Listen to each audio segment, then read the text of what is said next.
식사 맛있게 하셨습니까?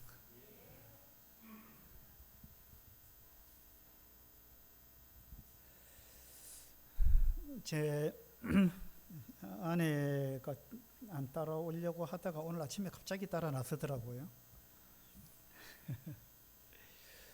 왜 따라왔는지 아십니까? 예, 저보고 저보고 뭐라 하셨어요? 잘하는지 못하는지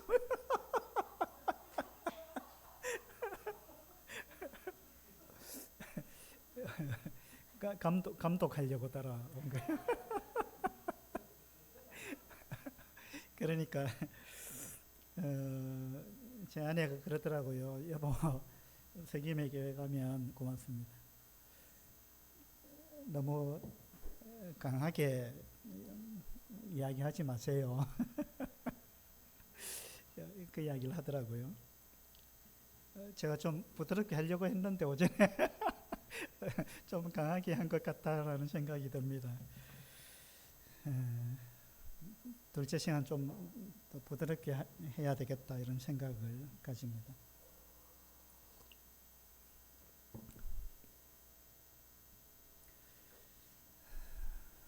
얼마 전에 저는 제 자녀가 4명이 있는데 2명은 결혼했고 2명은 아직 결혼을 안 했습니다.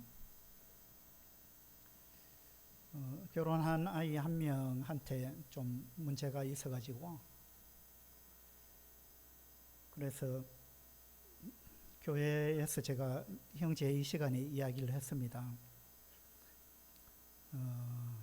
우리 자녀한테 이런 일이 생겼는데 결혼한 지 오래됐고 어쨌든 이런 문제가 생겼는데 제가 좀 그냥 장로의 입장에서 그냥 가서는 안 될 것 같고 제가 좀 책임을 지는 그런 모습을 보여야겠습니다 하고 이제 형제회의에서 이야기를 했는데 대부분의 형제님들이 반대하셨어요.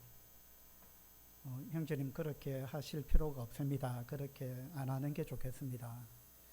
왜냐하면 결혼 안 한 지금 형제님 아래에 수하에 있는 함께 살고 있는 자녀도 아니고 결혼을 한 지 오래됐고 그래 했는데 어떤 문제가 생겼다고 해가지고 지금 형제님이 거기에 대해서 책임을 지겠다는 그런 태도는 형제님이 본을 보이기 위해서 그렇게 한다는 것은 좋지만 그러나 교회를 위해서 그렇게 안 하는 게 좋겠습니다. 그런 이야기를 대부분의 형제님들이 그렇게 말씀하셨어요. 그래서 이제 저는 그렇게 생각할 수도 있지만 그래도 장로의 입장에서 그냥 넘어가서는 안 될 것 같다.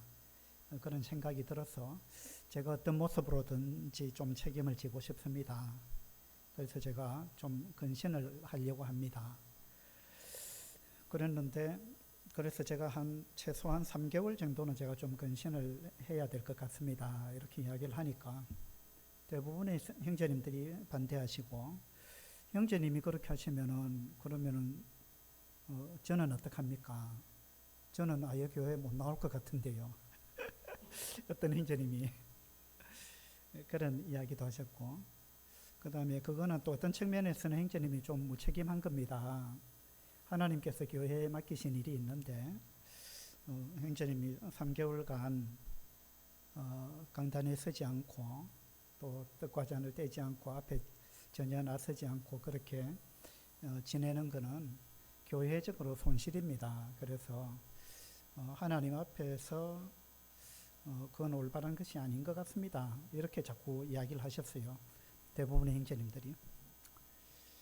그래서 그래도 제가 또 인도자 입장에 있기 때문에 다른 성도님이면 그냥 넘어갈 수도 있겠는데 저는 그렇게 해서는 안 될 것 같습니다. 저는 좀 하나님 앞에서 어떤 책임지는 자세가 필요한 것 같습니다. 그렇게 하니까 형제님들이 형제님이 꼭 그렇게 하나님 앞에서 그런 마음을 가지셨다면 우리가 끝까지 만류할 수는 없는데, 그런데 3개월은 너무 기니까 1개월만 그렇게 하시면 좋겠습니다. 이제 형제님들이 그렇게 말씀하셨어요. 알겠습니다 하고 이제 그 다음에 장로 회의를 해가지고, 장로 회의에서는 어떤 결론이 나왔느냐 하면, 처음에 저는 한 3개월 그렇게 하려고 했는데 형제님들은 1개월만 했으면 좋겠다, 또 그렇게 안 하는 게 더 좋겠다, 그렇게 이야기를 했고요. 그 다음에 장로 회의에서는 그러면 한 2개월 정도 좀 그렇게 하시면 좋겠다, 그렇게 결론이 났어요. 그래서 제가 얼마 전에 2개월간 떡과잔에 참여하지 않고 강단에 서지 않고 이제 맨 뒤에 앉아서 조용히 예배드리고 그렇게 2개월간 그렇게 했습니다. 외부 집회 초청받은 게 있었는데 그것도 좀 안 나가는 게 덕스럽겠다 이런 생각이 들어서 양해를 구하고 제가 가기로 했는데 뭐 이런 일이 있어서 제가 지금 근신 중이기 때문에 그 외부 집회에 안 가는 게 덕스럽겠습니다. 양해 좀 해주세요. 그렇게 양해를 구하고 이제 외부 집회도 안 나갔습니다. 그 이야기를 제가 왜 하느냐 하면, 여러분 들어보니까 좀 밀양서부교회가 참 그 아름다운 결정을 내렸다 이런 생각이 안 듭니까?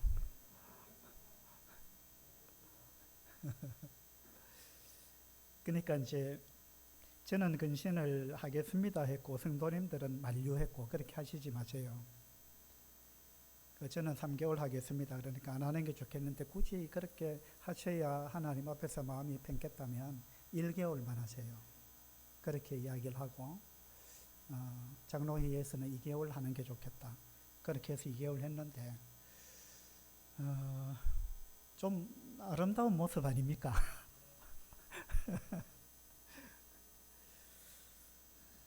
우리 살다 보면 이제 뭐 어려운 일들을 다 겪죠. 가정이든 교회든 어떻게 어려운 일이 없겠습니까? 그 어려운 일이 있을 때 우리 각자가 자신을 돌아보면 좋겠고, 모두가 그렇습니다. 너나 할 것 없이 그냥 각자가 자신을 돌아보고 자기 어떤 이익을 따지지 말고 유불리를 따지지 말고 하나님 앞에서 내가 먼저 좀 이런 태도를, 근신하는 태도를 가지겠다, 이런 자세를 가지는 게 필요하다 생각이 들고, 또 이제 성도님들은 또 좀 만류하는 입장을 가지시고 이런 게 참 아름다운 모습이다. 저는 지내놓고 가만히 생각해 보니까 우리 교회는 참 성숙했다. 그런 생각이 좀 듭니다. 성김의 교회도 지금 어려움 가운데 있는데 각자가 상대방을 공격하려고 하시지 말고 서로 좀 양보하고 그렇게 해서 덕스럽게 일을 좀 해결해 나가시면 좋겠다, 그런 생각이 듭니다.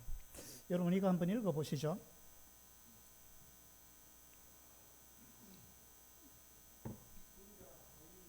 맞습니다. 맞아요. 자, 군자는 화의부동. 군자는 뭔가 인격이 된 사람이죠.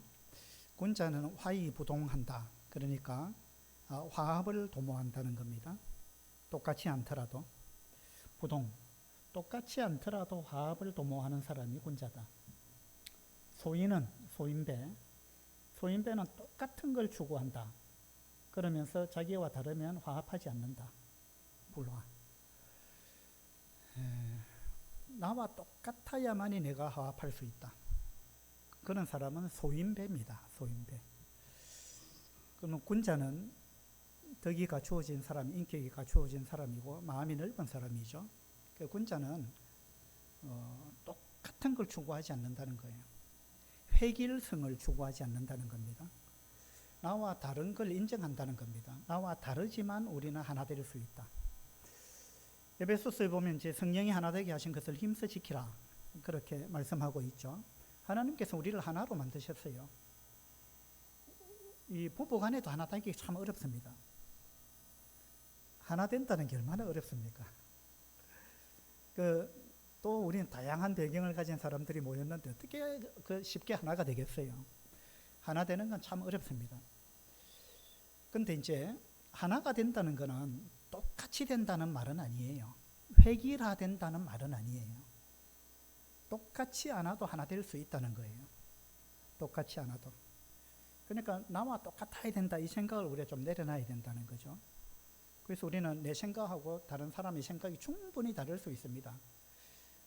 다를 수밖에 없는 거죠. 다를 수밖에. 여러분 피아노 건반이 몇 개인지 아세요?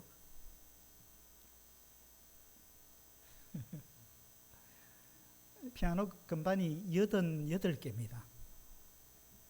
88개인데 그 중에 같은 음 내는 건반 몇 개 있어요? 똑같은 음을 내는 건반 없죠? 하나도 없어요. 똑같은 음을 내는 게 건반이 2개가 있다 그러면 그건 고장난 피아노입니다. 다 달라요. 음이 같은 게 하나도 없어요. 반음이 달라도 달라요. 다 다르죠. 그냥 다 다르니까 하나 될 수 없느냐? 그렇지 않아요. 다 다른데 하나가 되어서 음악을 연주해내는 겁니다. 그걸 화음이라 그러죠. 화음. 그래서 군자 화이부동할 때 화자, 저 화자가 화음, 저 피리 부는 모습에서 따온 그 상형 문자인데, 그러니까 음악적인 용어입니다. 화자가 화합, 그러니까 다른데 화합을 만들어낸다. 화음을 만들어낸다. 그걸 의미하는 거거든요. 밑에 동자, 동자는 다른 것을 용납할 수 없다. 똑같아야 된다. 획일화, 똑같아야 된다. 그게 동자입니다. 화자는 다르지만 우리는 하나 될 수 있다. 그게 화자예요.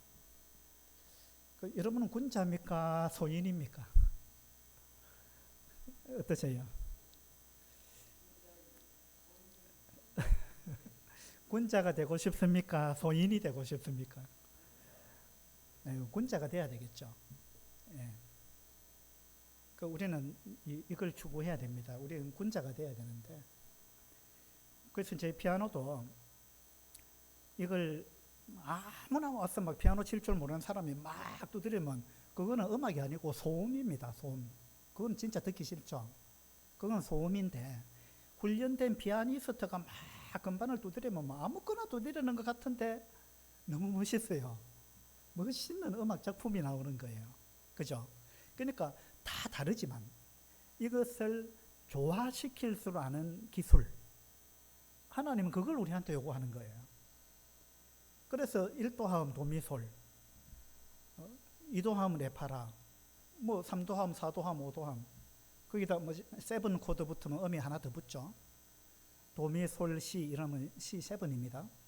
어쨌든 이런 거, 이게 이제 음이 다 다른데 이것을 어떻게 조화를 시키느냐, 그게 음악이잖아요. 그래서 우리도 다 다른데 우리가 이제 어떻게 조화시키느냐, 그렇게 해서 소음을 내지 않고 멋진 노래를 만들어 가느냐, 하나님은 우리한테 그걸 원하시는 거예요. 그게 우리가 성숙해 가는 거거든요. 그래서 세계의 교회도 그렇게 되면 좋겠다라는 생각이 듭니다. 이 장면 멋있죠? 이게 밀양에 있는 어떤 장소인데요. 밀양의 조선시대의 어떤 선비가 이제 관직을 얻어가지고 중앙에서 관직 생활을 하다가 이거 뭐 관직은 내하고 뭐 적성이 안 맞네. 그러고 이제 내려놓고 고향으로 내려와가지고 여기 집을 짓고 나는 여기서 자연과 부탐에 살고 싶다. 그리고 여기서 내가 후학을 양성하면서 그렇게 살고 싶다 하고 이제 여기서 집을 짓고 후학들을 가르쳤던 장소입니다. 강가에 있고요. 여기 큰 느티나무가 있습니다. 느티나무가 아니고 은행나무예요. 제가 여기 가봤는데 이곳 이름이 뭐냐 하면 금시당입니다. 금시당. 이 이름에 아주 깊은 의미가 있어요. 여기 은행나무를 가까이서 찍은 게 이건데 제가 여기 가봤는데요. 은행나무가 이렇게 떨어질 때 진짜 멋있는 장소입니다. 여기가. 은행나무 이게 460년 됐는데요. 이걸 밑둥을 이렇게 감싸면 한 사람이 안 되고 세 사람이 손을 잡고 이렇게 둘러서야 감을 수 있을 만큼 나무가 큰 나무입니다. 이게 왜 금시당이냐? 중국의 도연명이라는 사람이 쓴 글에서 이제 한 구절을 따와서 금시당이라 지었습니다. 그 도연명이 쓴 글에 어떤 글이 나오느냐 하면 각 금시 이 작비 이런 글이 나옵니다. 이게 이제 무슨 뜻이냐면 이제야 내가 깨달았다. 무엇을? 지금이 옳고 그때 어제 작자죠. 옛날 내 생각이 틀렸다. 옛날 내 생각이 틀렸고 지금 내 생각이 옳다. 옛날에 내 생각이 틀렸다는 걸 이제야 내가 깨달았다. 그 말입니다. 그래서 이 도연명이 나이가 들어서 이제 이걸 깨달은 겁니다. 뭐냐면 젊었을 때 자기 생각이 옳다고 그렇게 그냥 치고받고 싸우고 당신이 틀렸고 내가 옳다 이래가지고 막 발기 터지라고 싸웠는데 한참 세월이 지나고 보니까 야 그때 내 생각이 틀렸구나. 이게 어느 날 깨달아졌다 이 말이에요.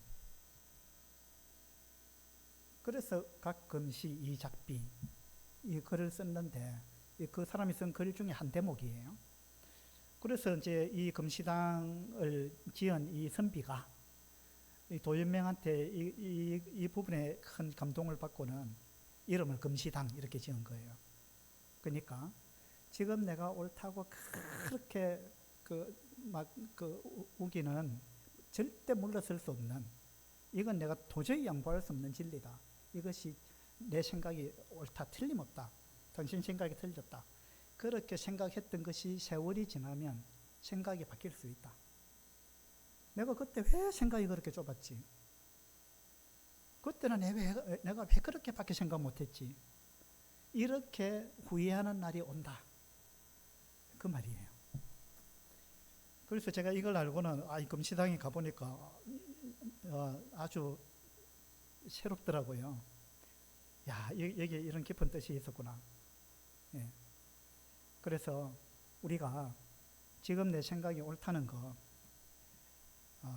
그걸 너무 지나치게 주장 안 하는 게 좋습니다. 여러분, 프레임이라는 게 뭔지 아세요? 프레임이 무슨 뜻이죠? 예, 틀이에요, 틀. 그러니까 우리는 알게 모르게 각자 자기 나름대로의 프레임을 갖고 있어요. 그리고 선거철이 되면은 각 정당마다 이 프레임 짜기에 돌입하거든요. 그래서 이제 각 정당마다 프레임을 딱 짜놓고 프레임을 선점하려고 애를 쓰죠. 프레임을 짜놓고 이제 국민들이 자기들이 만든 그 프레임으로 세상을 바라보게 만드는 거예요. 그 자기들한테 유리하게 세상을 보라 이거죠. 자기들 관점에서. 그 우리는 이제 알게 모르게 이런 프레임을 갖고 있습니다. 각자 자기 프레임이 있어요.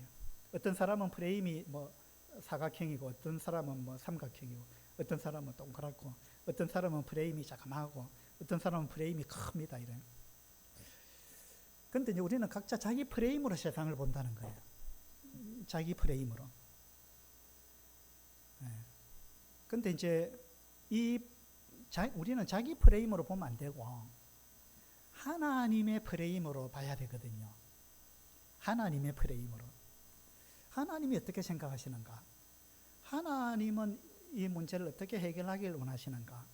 하나님의 관점에서 봐야 되는 거예요. 그런데 우리는 자꾸 우리 관점에서 해결하려고 하는 거예요. 그 우리 관점에서 해결을 하면 해결이 됐다 할지라도 후유증이 엄청나게 큰 겁니다. 예. 그냥 하나님의 관점에서 모든 걸 해결을 하려고 해야 되거든요. 책을 한 권만 읽은 사람이 가장 위험한 사람이다. 이런 말이 있어요. 책을 한 권만 읽은 사람. 왜 그럴까요?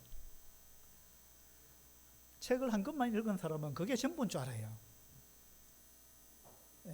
그 한 것만 읽었으니까 그것이 전부인 줄 알고 그걸 가지고 모든 걸 바라보는 거예요. 그게 이제 자기 프레임이 돼버린 거예요. 그 책을 여러 권 읽은 사람은 그렇지 않습니다. 그 어떤 한 프레임에 갇히지 않는다는 거예요. 아, 이렇게도 생각하는 사람이 있네. 저렇게 생각하는 사람도 있네. 이렇게 이제 들어보니까 이렇게 생각하는 사람 이야기 들어보니까 일리가 있네.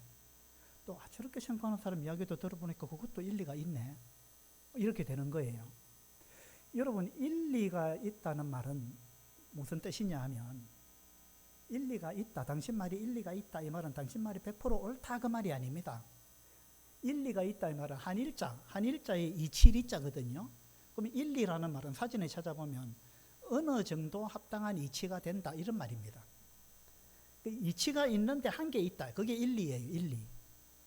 그 일리는 그 사람 말이 100% 옳다는 말이 아닙니다. 100% 진리라는 말이 아니고 어떤 면에서 보니까 맞다 이 말입니다. 그 영어 사전에 보니까 일리를 이렇게 풀어놨어요. Some reason, some truth 이렇게 돼 있어요. 어떤 면에서는 이유가 되고 어떤 면에서는 그게 진리다 그 말이에요. 100% 진리라는 말은 아니에요. 그러니까 이 사람 말도 일리가 있고 저 사람 말도 일리가 있는 거예요. 어떤 면에서 보면 다 타당하다 이 말이에요. 우리는 다 일리가 있어요. 일리 없이 이야기하는 사람 누가 있어요? 자기 나름대로 전부 일리가 있어요. 그 들어보면 맞아요. 근데 100% 옳은 건 아니에요. 그래서 우리는 그걸 인정해야 돼요. 내 말에도 일리가 있죠. 상대방 말에도 일리가 있죠. 그러니까 일리가 있다 하고 그걸 받아들이면 돼요. 어느 정도는 일리가 있다. 그러니까 그거 받아들이라 이겁니다. 내 말도 일리가 있잖아. 그럼 내 말도 받아들이라는 거예요. 그게 신사적인 태도고 그것이 군자예요. 안 그래요? 근데 일리와 일리가 만나면 싸우거든요. 왜냐하면 자기가 일리가 있거든. 내가 뭐 틀린 말 했나? 맞지? 옳은 말 했죠. 근데 옳은 말 했다고 그게 전부냐 이 말이에요. 옳다고 전부는 아니에요. 선악이 전부냐? 아닙니다. 선악이 전부가 아니에요. 선악보다 중요한 게 있습니다. 그게 뭐냐면 생명입니다. 선악과보다 중요한 건 생명나무예요. 맞죠? 근데 우리는 자꾸 이제 내 말이 맞잖아, 내 말이 틀렸나? 그래, 맞다고 해서 그게 전부냐 이 말입니다. 맞다고 그게 전부는 아니다 그 말이에요. 그걸 우리 알아야 돼요. 옳고 그런 게 그게 전부가 아닙니다. 그것이 최고의 가치가 아니에요. 선악이 최고의 가치라면요, 여러분 이 자리에 아무도 없습니다. 여기 아무도 없어요. 없을 거예요. 왜? 선악이 전부고 하나님이 선악이 최고의 가치라고 하나님이 생각하셨다면 여러분 죽어도 옛날에 다 죽었어요. 저도 마찬가지고. 우리가 지금까지 살아있다는 말은 내가 하나님 앞에서 잘못한 게 한두 가지가 아닌데 살아있잖아요 우리가. 이게 뭐냐면 하나님이 선악이 전부라고 안 본다 이 말입니다. 선악보다 중요한 게 있다 이 말입니다. 선악보다 중요한 게 뭘까요? 그건 사랑이에요. 사랑. 하나님은 사랑이시잖아요. 하나님이 선악이 전부라고 생각했다면 이 세상에 아무도 없다니까요 지금. 안 그렇겠어요? 여러분 자녀가 뭘 잘못했다고 해서 막 잘못할 때마다 혼내보세요. 애가 살겠습니까? 못 살아요. 잘못한 걸 알면서도 보면은 그냥 못 본 척 해주기도 하고 용납해주고 그러잖아요. 물론 혼낼 때도 있죠. 어쨌든 간에 선악이 전부가 아니다. 그것이 최고의 가치는 아니다. 이것을 우리가 인식할 필요가 있습니다. 요즘은 TGIF 시대다. 누가 그렇게 이야기하던데 TGIF라는 식당 있죠. 압니까? TGIF 줄여서 뭐의 줄임말이냐면 Thanks God in Friday. 예, 그 미국에서 생긴 프랜차이즈 식당인데 금요일에 하나님께 감사 하자 이래가지고 TGIF라는 식당이 있는데 우리나라도 있어요. 근데 요즘은 TGIF 시대다라고 어떤 글을 봤는데 거기서는 TGIF를 뭐라고 풀이했느냐 하면 T는 트위터, G는 구글, I는 인스타그램, F는 페이스북. 지금은 TGIF 시대다. 지금은 여기에 완전히 사람이 여기 빠져 있다는, 몰입되어 있다는 거, 인터넷에. 예. 저는 이제 그 중에서도 구글에서 만든 유튜브가 세상을 장악했다고 싶어요. 저는 그런 생각이 들어요. 이 유튜브는 굉장히 위험한 겁니다. 나는 정말 그 생각을 오래전부터 했는데, 유튜브에는요, 이 검증되지 아니한 게 막 판을 칩니다. 거기는 유튜브의 속성은요, 이것이 사실이냐, 그게 중요하지 않습니다. 어느 것이 더 사람들한테 호기심을 자극해서 클릭하게 만들 거냐. 많이 클릭하면 돈이 되거든요. 그러니까 유튜브 세계는요, 이것이 진리냐 아니냐는 그거는 뒷전입니다. 어떻게 하면 이걸 사람들한테 호기심을 자극해가지고 이걸 보게 만들 거냐, 그래서 내가 수익을 올릴 거냐, 그거거든요. 그래서 유튜브에는 검증되지 아니한 내용이 판을 치고 있습니다. 영적으로도 마찬가지입니다. 유튜브에는 이단이 판을 치고 있고요, 거짓 교사들이 판을 치고 있습니다. 그래서 우리가 유튜브에 빠지는 거, 이거 정말 조심해야 됩니다. 이 시대에 우리한테 정말 필요한 건 분별력이거든요. 옛날에는 노하우가 중요하다 그랬어요. 기술. 근데 어느 날 노하우가 아니고 노화, 어디에 있느냐, 그 정보가 어디에 있느냐, 노화를 아는 게 더 중요하다. 그런데 요즘은요, 인터넷 들어가면 다 있어요. 그러니까 지금은 뭐가 가장 중요하냐면 노하우나 노화시 아니고 어느 것이 진리냐, 이걸 분별할 수 있는 분별력. 챗GPT가 얼마나 놀랍습니까? 난 요즘 감탄을 하고 있는데, 뭔가 물어보면 막 적극적으로 쫙 답을 해주는데 너무 놀라워요. 모르는 게 없어요. 근데 챗GPT를 쭉 보면서 제가 느낀 거는, 이게 다 옳은 건 아니구나, 틀린 것도 있네. 그래서 그걸 우리가 맹신하면 안 되겠다, 이 생각을 하는 거예요. 그래서 이 시대에 우리는 분별력이 진짜 중요합니다. 분별력. 네. 그래서 뭔가에 빠지지 않는 거, 어떤 하나에 빠지지 않는 거. 좋아하는 설교자 병, 이런 병이 있습니다. 그 무슨 병이냐? 유튜브에서 뭐 설교를 하나 들었는데, 와, 멋있더라, 좋더라, 그래갖고 또 들었어요. 그 다음부터는 그 사람 설교가 쫙 뜹니다. 이게 유튜브의 알고리즘이 그렇게 돼 있거든요. 내가 어떤 거 한 두 번 보면요, 그와 연관된 게 쫙 뜹니다. 그러면 계속 그것만 보게 돼요. 이런 걸 필터 버블 현상이라 그래요. 뭐냐면 이 물거품 속에 딱 갇힌다, 이 말입니다.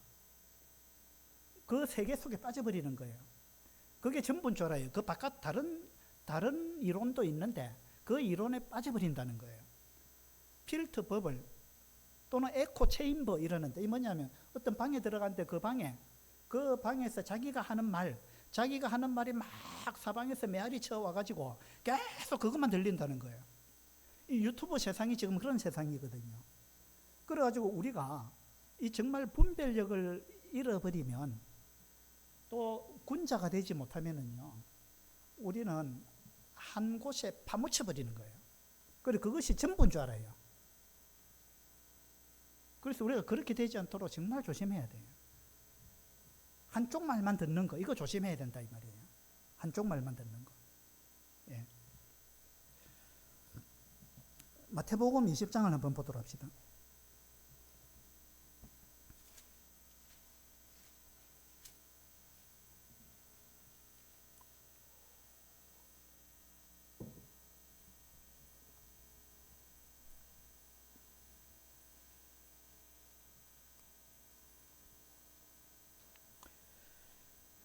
마태복음 20장은 이제 포도원 주인의 비유 뭐 이렇게 이름 부르는 건데, 여기 보니까 이른 아침에 일하러 온 사람이 있습니다.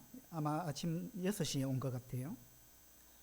그 다음에 제 3시에 온 사람, 3시는 이제 9시에 온 거고, 6시간을 더하면 우리 시간하고 같아집니다. 그 다음 제 6시에 왔다, 이 말은 난 12시에 왔다는 말이고, 9시에 왔다는 말은 오후 3시에 왔다는 말이고요. 6절에 보면 제 11시에 온 사람도 있다. 11시는 오후 5시에 왔다는 이야기입니다. 그러면 이 당시 일은요, 아침 6시부터 저녁 6시까지 했다 그래요. 그러면 오후 5시에 온 사람은 1시간밖에 일 안 했어요. 근데 이제 6시가 돼서 이제 품삯을 나눠주는데 늦게 온 사람부터 줬죠. 1시간밖에 일 안 했는데 한 데나리온을 줬습니다. 한 데나리온은 그 당시 하루 품삯이에요. 그러니까 1시간밖에 일 안 했는데 하루 품삯을 줬다 이 말입니다. 하루 품삯. 그 요즘 노동자 하루 품삯이 얼마쯤 합니까? 예, 인터넷에 보니까 뭐 기술 없는 사람 하루에 한 15만 원 준다 하더라고요. 기술이 있으면 뭐 20만 원, 30만 원, 뭐 40만 원도 받기도 하고 그러는데 아무 기술 없는 노동자. 그래서 하루 뭐 일당 15만 원 준다. 그러면 이 사람이 지금 오후 5시하고 1시간 일했는데 15만 원 받았다 그 말입니다. 아, 이 수지 맞죠? 그래서 이제 좀 일찍 온 사람은 생각할 때, 와, 우리는 엄청나게 많이 주겠네. 저 주인 참 멋있는데 정말 후한 사람이네. 이렇게 생각했죠. 근데 이제 전부 아침 6시에 온 사람도 한 데나리온밖에 못 받았어요. 그래서 아침 일찍 온 사람이 어떻게 했습니까? 주인을 향해서 뭐라 그랬어요?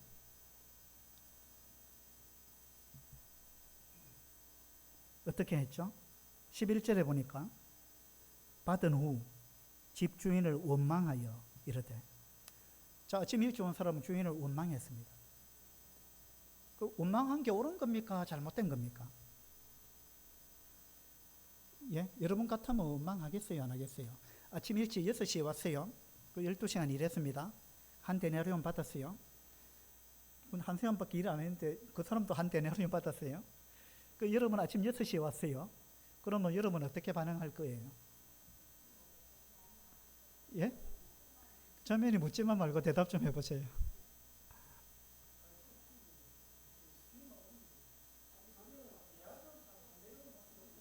예.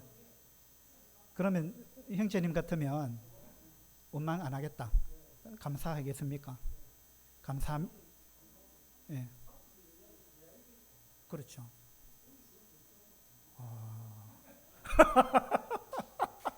아주, 예.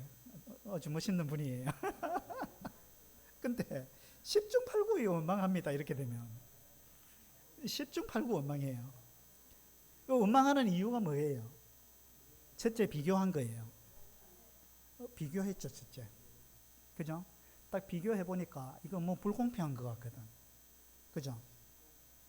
그러면 이제 원망하게 되는 거예요. 근데 아까 우리 형제님 이야기한 것처럼 2절 보세요. 그가 하루 한 데나리온씩 품꾼들과 약속하여 포도원에 들여보내고, 자, 이른 아침에 온 사람한테 약속을 했습니다. 하루 한 데나리온 내가 줄게. 그러니까 그렇게 하죠 하고 들어갔다 이 말입니다. 이미 약속을 하고 들어갔습니다. 하루 한 데나리온 받기로 하고, 그리고 하루 한 데나리온 받는 거는 정상이에요. 그 당시 하루 품삯이라요. 그러니까 주인이 적게 준 게 아닙니다. 줄 만큼 준 거예요. 적당하게 준 겁니다. 한 데나리온. 맞죠? 그런데 이 사람이 늦게 온 사람하고 비교만 안 했으면 한 데나리온 딱 받으면서 감사합니다 하고 갔을 텐데, 이거 딱 비교를 하니까 감사가 안 돼. 원망이 되는 거예요. 원망이 될 뿐만 아니라 주인이 나쁜 사람이 돼버렸어. 아무리 생각해도 나쁜 사람이라 주인이. 예? 왜 나쁜 사람이에요? 이 불공평하니까. 그러니까 지금 일찍 온 이 사람은 어떤 프레임에 딱 갇혀 있느냐 하면 공평해야 된다. 모든 건 공평해야 된다.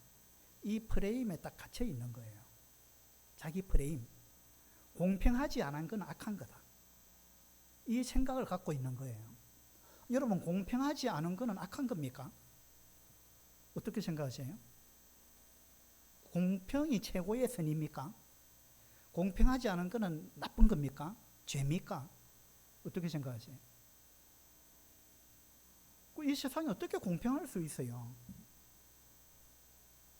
제가 우리 30년 전에 밀양에 내려와서 우리 아이가 초등학교 1학년이었는데 봉고차 12인승 봉고차에 우리 아이를 태우고 한 명 태우고 아침에 학교 등교를 시켜줬어요. 며칠 하다가 보니까 이 큰 차에 한 명만 태우고 가다니 이래가지고 우리 마을에 있는 다른 애들도 좀 태우고 가야 되겠다. 그래서 벽보에 막 써붙였습니다. 내가 어차피 뭐 bun고차 가는 길에 타고 싶은 사람이 있으면 내가 태워주겠다 하니까 이제 학부모들이 몇 사람 몰려왔어요. 아이를 데리고. 그래서 뭐 그렇게 하겠다고. 그래갖고 이제 애를 여러 명을 태우고 날마다 내가 등교를 시켜줬어요. 학교 앞에 딱 가가지고 우리 아이한테 내가 날마다 용돈을 줬어요. 그때 용돈을 200원을 줬는가 300원을 줬는가 그랬어요. 날마다. 그래서 이제 우리 아이가 내릴 때 내가 동전을 용돈으로 이렇게 줬죠. 그 우리 아이가 딱 내리고 나니까 그 뒤에 따라 내리는 우리 동네 아이가 내 앞에 와서 손을 딱 벌리는 거예요. 그래서 왜 이랬지요? 저도 주세요 이러는 거라. 그래서 내가 너한테 왜 줘야 돼 이러니까 공평하게 해야지.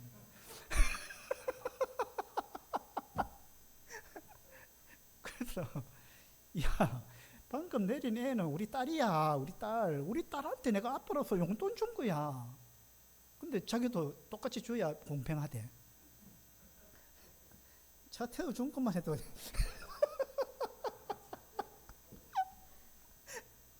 근데 자기는 그게 똑같이 자기한테도 줘야 공평하다는 거예요. 그래서 아니야, 너는 네 용돈은 너희 부모한테 받아. 그리고 그냥 내리게 했거든요. 얘가 내려갖고 막 차에다 침을 뱉고 막 차를 발로 차고 막 이러더라고. 그 아이는 왜 공평하게 안 하느냐 이거. 공평하게 안 하니까 내가 나쁜 놈이 된 거예요. 자기 입장에서는. 내가 나쁜 사람입니까? 착한 사람입니까? 내가 돈도 안 받고 태워줬는데. 예? 내가 그 지를 날마다 태워줬는데 고마워해야지. 고마워하지는 않고 나를 나쁜 사람이라 생각하는 거예요. 왜? 공평하게 안 한다고. 예. 왜 그 아이 생각은 공평하지 않은 거는 다 악한 거다 이거예요. 여러분도 그렇게 생각합니까? 그러면 정말 공평하게 하려고 하면 우리 차에 탄 애들 내가 용돈 다 줘야 되고 우리 애들 그 차에 탄 애만 줘야 됩니까? 길에 그 등교하는 애들 다 줘야 그게 공평하지. 안 그러면은 전 세계 아이들 다 줘야지. 그게 진짜 공평한 거지. 안 그래요? 그게 되느냐고요. 이 세상에 공평이 있느냐 이 말입니다. 근데 자기 프레임에 딱 갇히면은요, 공평하지 않은 건 악한 거다. 이 생각을 가지는 거예요. 그러니까 이 사람이 원망했습니다, 주인을. 그리고 주인을 보고 악하다 하는 겁니다. 거기 15절에 보세요. 내 것을 가지고 내 뜻대로 할 것이 아니냐. 내가 선함으로 네가 악하게 보느냐. 이 주인은 자기가 선한 사람이다라는 생각을 갖고 있어요. 왜냐하면 보세요. 1시간밖에 일 안 했는데 15만 원을 줬어요. 그러니까 이 주인은 나는 참 멋있는 사람이야. 나는 참 통이 큰 사람이고 나는 이 선을 베푼 사람이야. 세상에 나 같은 사람이 있겠어. 오늘 난 참 좋은 일 한 거야. 이렇게 생각하고 있는데 맞잖아요. 이거 좋은 일이잖아요. 아닙니까? 지금 좋은 일을 했잖아요. 좋은 일을 했는데 좋은 일을 하니까 나쁘다는 거예요. 왜? 공평하게 안 했으니까. 이게 완전히 판단이 잘못된 거 아닙니까? 그러니까 우리가 어떤 프레임을 갖고 있느냐에 따라서 우리는 세상을 보는 관점이 완전히 달라져 버린다는 거예요. 어떤 프레임을 갖고 세상을 보느냐에 따라서. 그러니까 우리는 알게 모르게요. 하나님의 프레임이 아닌 자기 프레임을 갖고 세상을 본다는 거예요. 자기 프레임을 가지고. 자기가 생각할 때는 자기 프레임이 일리가 있어요. 일리가 있다고 그건 진리인 건 아니에요. 일리가 있다고 100% 옳은 건 아닙니다. 일리는 있죠. 우린 다 일리가 있다니까요. 그건 100% 옳은 건 아닙니다. 예. 그리고 그것이 전부가 아니다 이 말이에요. 옳고 그름이 전부가 아니라는 거예요. 옳고 그름보다 더 중요한 게 있다는 거예요. 옳고 그름보다 더 중요한 거는 그건 용서와 사랑이고 화합이고 용납해 주는 거고 사랑하는 겁니다. 그게 훨씬 중요한 겁니다. 선악과보다 중요한 건 생명나무예요. 그래서 설교매교가 어려운데 이 어려움을 어떻게 극복할 거냐. 어떤 방법으로? 하나님의 방법으로. 하나님의 프레임으로. 하나님의 마음으로. 그렇게 해서 내가 이겼느냐 너가 이겼느냐가 중요한 게 아니고 하나님이 기뻐하시는 방법으로 그렇게 이 어려움을 극복해 가야 됩니다. 하나님의 관점에서 봐야 돼요. 하나님의 관점에서.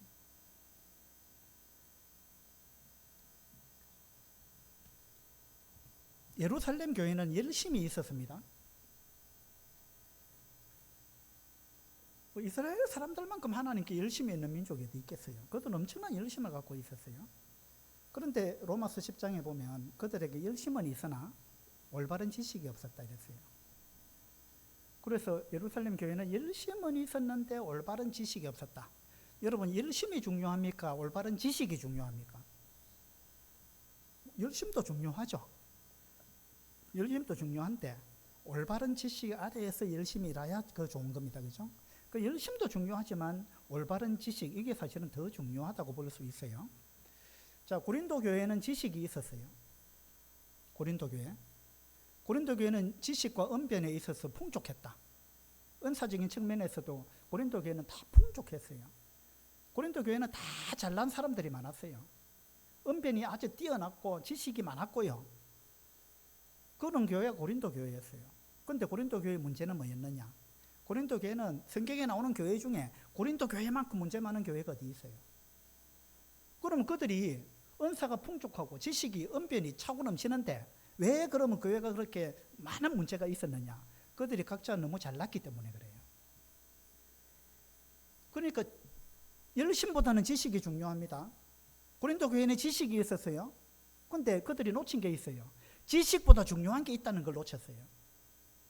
지식보다 중요한 게 뭘까요? 그건 사랑이에요. 사랑입니다. 내가 고린도전서 13장에 보세요. 전부 사랑에 관한 이야기잖아요. 나에게 고린도전서 13장에 예언하는 능력이 있어서, 자, 예언하는 능력이 있다면 하나님의 말씀을 자기가 잘 분별해서 말씀을 가르치는 능력을 의미하는 거거든요. 내가 예언하는 능력이 있어서 모든 비밀과 모든 지식을 안다고 할지라도 내게 사랑이 없으면 나는 아무것도 아니에요. 아무것도 아니다. 그 지식은 아무것도 아니라는 거예요. 사랑이 없는 지식은 아무것도 아니라는 거예요. 내가 산을 옮길 만한 믿음이 있을지라도 사랑이 없으면 그건 아무것도 아니다. 고린도전서에서는 계속 사랑을 이야기합니다. 너희 모든 일을 사랑으로 행하라. 고린도전서 16장은 결론적으로 너희 모든 일을 사랑으로 행하라. 고린도 교회는, 예루살렘 교회는 열심히 있었지만 지식이 없었어요. 고린도 교회는 지식은 있었는데 사랑이 없었습니다. 에베소 교회는 어때요? 에베소 교회는 사도행전 20장에 보면 사도 바울이 밀레도에서 에베소 교회 장로들을 불러가지고 경고했습니다. 내가 떠난 후에 사나운 이리가 여러분한테 와가지고 양태를 아끼지 아니할 거다. 경고했죠. 그리고 여러분 가운데서도 자기를 따르게 하려고, 자기를 따르게 하려고 어그러진 말을 하는 사람들이 일어날 것이다. 그랬거든요. 에베소 교회 장로들이 이게 바울의 그 경고가 마음에 탁 심겨졌어요. 그래가지고, 야, 우리 가운데 거짓 교사가 일어날 수 있어. 잘못된 이단이 들어올 수도 있어. 우리 이거 지켜야 돼. 진리를 지켜야 돼. 이 생각이 너무 강했어요. 진리를 지켜야 돼. 그래가지고 에베소 교회가 잃어버린 게 있어요. 요한계시록 2장에 보면 에베소 교회, 너희가 이것도 있고 저것도 있고 다 있는데 너희 책망할 게 하나 있다. 뭡니까? 처음 사랑을 잃어버렸다. 처음 사랑. 너희가 진리를 지키려고 무던히 애를 쓴 거 그건 참 좋다. 그런데 진리 하다가 보니까 사랑을 잃어버렸다. 그러니까요, 옳고 그름, 선악 이것보다 더 중요한 가치가 있는데 그것은 사랑입니다. 우리가 옳고 그른 걸 잘 판단해 가지고 뭔가 잘 칼로 딱 자르듯이 잘랐습니다. 그래가지고 와, 우리 하나님 말씀대로 잘했다 이렇게 생각할지 몰라요. 그런데 나중에 돌아보면 와, 우리가 그렇게 해가지고 뭐 칼로 자르듯이 얘가 잘 뭔가 처리를 하긴 한 것 같았는데 아유, 교회 사랑이 없어져 버렸네. 교회가 냉랭해져 버렸네. 성도들이 떠나가네. 구도자가 떠나가네. 하나님이 역사하시질 않네. 그러면은 결론적으로 뭡니까? 실패한 거예요. 사랑을 잃어버리면 다 잃어버리는 거예요.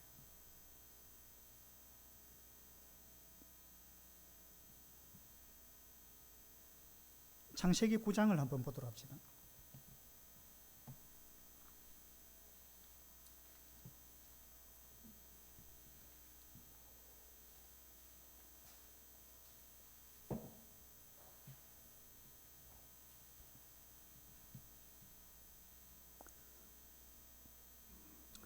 창세기 9장 20절입니다.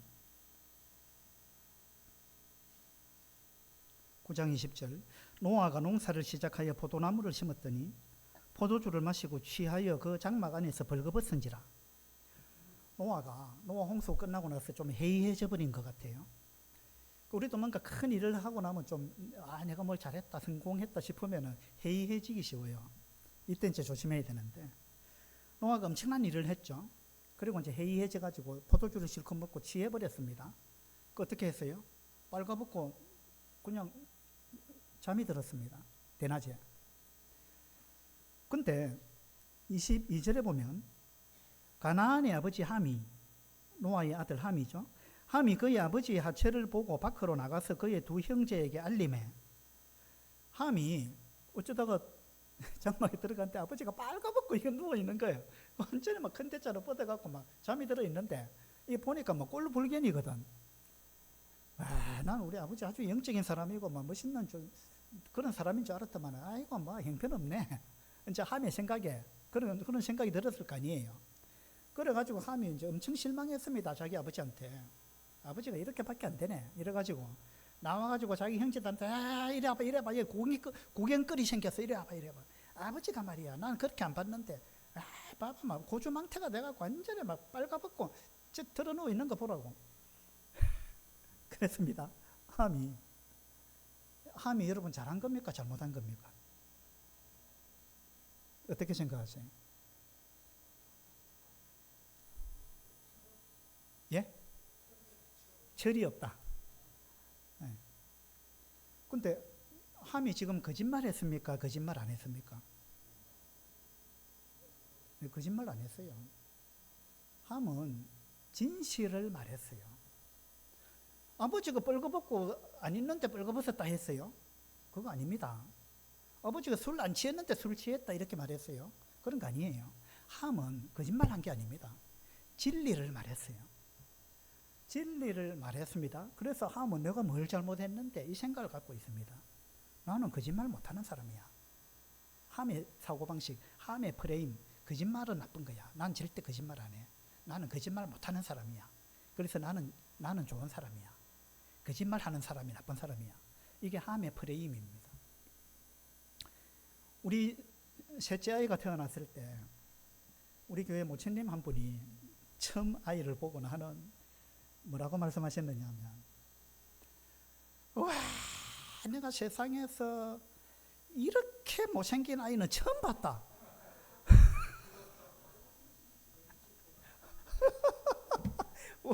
우리는 셋째 아이가 태어나가지고 너무 이쁘고 좋아가지고 막 이러고 있는데 그 모친님이 이렇게 못생긴 아이는 내가 처음 봤다.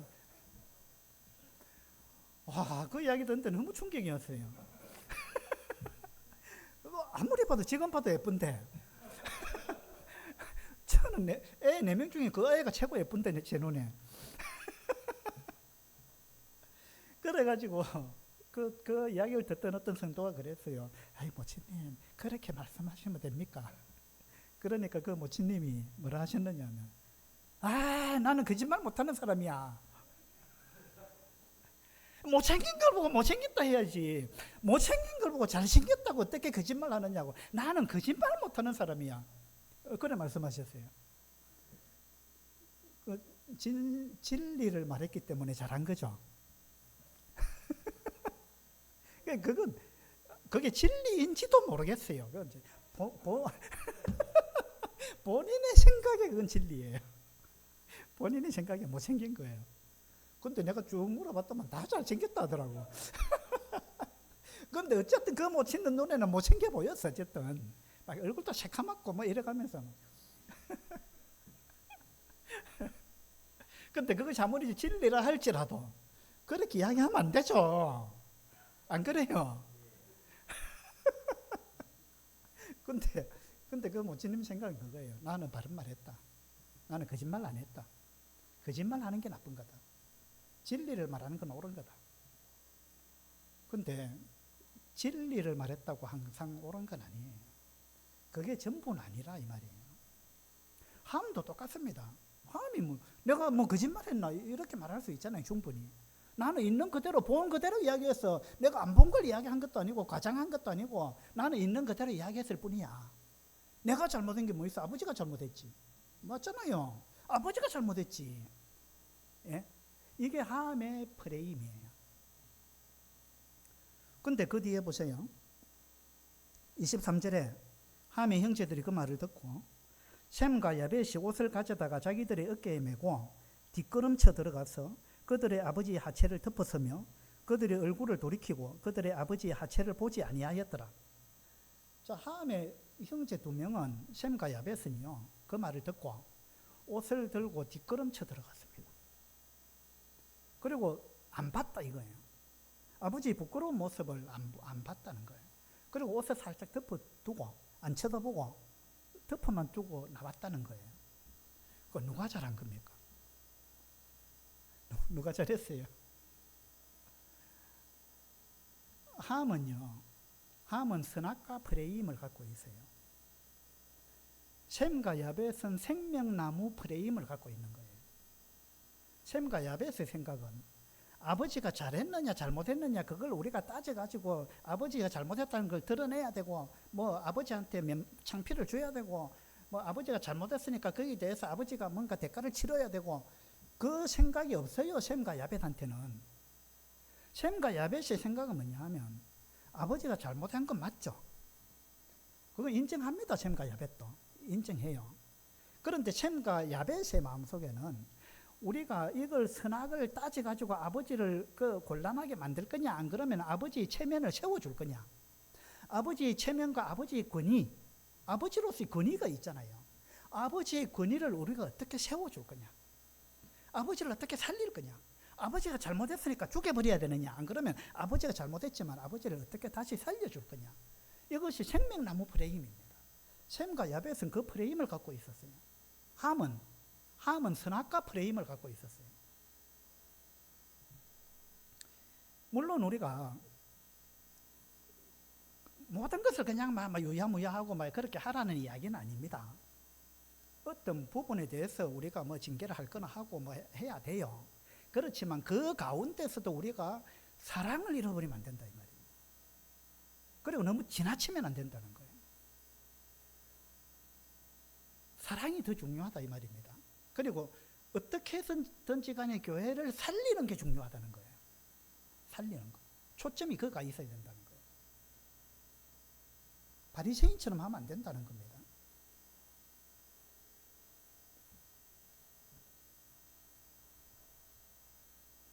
우리가 어떤 프레임을 갖고 이 어려움을 극복해 갈 거냐. 나는 어떤 프레임을 지금 갖고 있는가. 나의 프레임이 하나님이 보실 때 하나님이 기뻐하실 수 있는 프레임이냐. 그걸 우리가 생각해야 된다는 겁니다. 자, 스크린 한번 보세요. 제가 작년인가 그 남원 서문교회 복음 집회를 갔었어요. 저는 이제 제 차가 없어가지고 교회 봉고차 스타렉스를 제가 몰고 다닙니다. 근데 그날 이제 주일날 스타렉스를 우리 교회에서 써야 된다 해가지고 그래서 제가 이제 다른 성령차 어떤 성도님의 성령차를 몰고 남원 서문교회를 갔습니다. 집회를 마치고 돌아오는데 고속도로 거창 휴게소에 들어가가지고 이제 기름을 넣으려고 들어가서 기름을 넣었는데 저는 계속 스타렉스를 몰았기 때문에 주유소 가면 항상 경유를 넣었습니다. 근데 이제 그날은 내가 성령차를 몰고 갔잖아요. 그래서 내가 이제 주유소에 들어가서 엄청 내가 이제 내 스스로한테 주의를 줬죠. 뭐냐면 여기 경유 넣으면 안 돼. 이거는 스타렉스가 아니야. 이거는 성룡차야. 그래서 여기 휘발유를 넣어야 돼. 이걸 다짐을 하고 제가 이제 기름을 넣었습니다. 이 차에 경유나면 큰일 나. 이래가지고 조심스럽게 휘발유를 제가 다 넣었습니다. 10만 원어치 넣었어요. 그리고 이제 운전을 해서 고속도로 딱 들어섰는데 1차선을 탔습니다. 근데 차가 덜덜덜 떨리는 거예요. 속도가 안 나는 거예요. 그 이상하다고 2차선으로 싹 옮겨가지고 악셀을 또 딱 밟았는데 이게 속도가 안 나요. 차가 막 떨려요. 그러니까 이게 참 이상하다 이래갖고 차를 갓길로 딱 뺐습니다. 근데 시동이 딱 꺼져버렸어요, 차가. 그래서 다시 시동을 걸었는데 이제 아무리 해도 시동이 안 걸리는 거예요. 그래서 야, 내가 기름을 잘못 넣었나 이 생각이 들었어요. 아무리 생각해도 내가 휘발유를 분명히 넣었어요. 이 차는 승용차니까 휘발유 넣어야 된다. 그래서 조심해서 휘발유 넣은 거는 분명해요. 그래서 차 주인한테 전화해가지고 차가 이런 현상이 생겼는데 지금까지 그런 일이 없었는데 왜 그렇죠? 뭐 이러다가 그럼 뭐 레카차 좀 불러달라 이랬어요. 그럼 이제 레카차를 갖고 이제 그 창에서 밀양까지 레카차를 타고 이제 끌고 왔습니다. 그 나중에 이제 물어봤죠. 제가 생각에 이제 스치는 생각이 이 차가 혹시 경유차인가 이 생각이 들어가지고 차 주인한테 물어봤어요. 이 차가 휘발유차 맞습니까? 물으니까 형제님 그 경유차인데요 이러는 거야. 나는 승용차는 다 휘발유만 들어가는 줄 알았어요. 예, 트럭이나 뭐 봉고차나 이런 거는 경유 들어가고 승용차는 전부 휘발유 들어가는 줄 알았어요. 그 내가 얼마나 무식해요. 물론 승용차도 경유차가 있다는 거 알긴 알았는데 내가 모르는 이 승용차가 경유가 들어간다는 건 상상을 못했어요. 그 순간에. 그래가지고 이제 이 뚜껑을 열어봤습니다. 주유구 열어보니까 여기 보세요. 경유, 디젤, 노란 바탕에 검은색으로 이게 눈에 제일 잘 띄는 색깔이거든요. 노란색하고 검은색이. 그 다음에 저기도 빨간색으로 경유만 사용할 것 이래놨잖아요. 디젤 온이 이래놨잖아요. 나중에 보니까 이게 막 양쪽에 막 이렇게 막 써붙여놨는데 내가 주유소에서 기름 넣을 때 이 글자 내가 하나도 못 봤어요. 그리고 나는 여기 글자가 있다는 생각 자체를 못했어요. 예. 그 내가 나중에 열어보고 깜짝 놀랐습니다. 여기 이렇게나 막 써붙여놨는데 나는 왜 이걸 하나도 못 봤을까? 글자가 있다는 자체를 몰랐습니다. 예. 왜 그렇게 됐을까요? 내 생각에 완전히 사로잡혀 있었어요. 내 생각이 옳다는 거, 내 생각 무슨 생각? 여기는 경유 넣으면 안 돼. 그 생각. 이거는 스타렉스가 아니야. 이건 승용차야. 여기 휘발유 넣어야 돼. 그 나는 내가 똑똑하다고 생각하는 거예요. 예. 그 나는 나를 믿고 있는 거죠 지금. 교만인데. 내 생각이 옳다, 내가 똑똑하다 이 생각을 갖고 이 차에 경유 넣으면 안 돼 하고 나는 아주 현명하게 휘발유를 넣었단 말이에요. 근데 내 생각이 틀렸다는 거예요. 그게 이제 나중에 깨달아진 겁니다. 그러면서 야, 내가 정말 교만했구나. 내가 정말 무식했구나. 이게 나중에 깨달아졌어요. 내 생각에 딱 사로잡혀 있으니까 이 글자가 내 눈에 하나도 안 들어온 거예요. 이게 우리 프레임의 함정이에요. 우리 각자 갖고 있는 어떤 프레임, 여기에 대해서 우리 지나친 확신을 갖고 있는 거예요. 내 생각이 옳아. 다른 사람 생각이 틀린 거야. 이렇게 해야지. 마땅히 그리스도인이 이래 해야지. 자기 프레임이 있다는 거예요. 그 프레임 속에 하나님이 없다니까요. 하나님 그 프레임 속에 계실 때도 있고 아닐 때도 있다니까 이 말이에요. 제가 얼마 전에 읽은 책이 선 안의 인간, 선 밖의 예수, 그런 책을 읽었어요. 뭐냐면 사람은 자기가 이 선을 딱 테두리를 정해놓고 이 테두리 안에 있어야 옳다, 그 생각을 갖고 있는데 예수님은 틀림없이 그 안에 있다고 자기 생각했다는 거예요. 나중에 보니까 예수님이 그 선 밖에 있더라 이거예요. 거기 선 안의 인간, 선 밖의 예수라는 책이 있어요. 저는 이 일을 경험하면서 이건 누구에게나 충분히 일어날 수 있는 일이다, 그 생각을 가졌어요. 우리의 생각, 우리의 프레임, 여기에 우리가 함몰될 수 있다는 겁니다. 그래서 우리 이거 조심해야 됩니다. 그래서 우리는 겸손해야 돼요. 예배 시간에 누가 읽었는데 나보다 남을 낮게 얘기해야 돼요. 우리는 그래 잘 못하거든요. 항상 남보다 내가 옳죠. 내가 낫죠. 우리는 그 생각이 너무 강하다는 거예요. 근데 주님이 가르치면 나보다 남을 낫게 여겨라. 네 말도 일리가 있지만 다른 사람 말도 일리가 있다. 그러니까 길을 닫지 마라. 네 프레임 속에 갇혀 있지 마라. 예. 그래서 오늘 제가 이제 선악과 이야기를 첫 시간부터 뭐 쭉 오전에도 하고 지금 했잖아요. 우리가 선악과 프레임에 내가 갇혀 있지 않는가? 나는 선악과 나무 아래에 있느냐, 생명나무 아래에 있느냐? 어느 것이 더 중요한 가치냐? 이 부분에 대해서 우리가 놓쳐서는 안 되는 거예요. 이를 처리를 하시되 하나님의 마음으로 처리를 하셔야 되고 하나님의 방법으로 하셔야 되고 그 가운데 사랑을 잃어버리면 안 된다는 거예요. 가장 중요한 가치는 사랑입니다. 가장 중요한 것은 어떻게 이 교회가 사랑으로 하나 되고 그리고 어떻게 하면 더 많은 성도들과 구도자들의 상처를 안 받고 어떻게 하면 주님을 기쁘시게 하는 건가? 주님의 마음, 주님의 마음.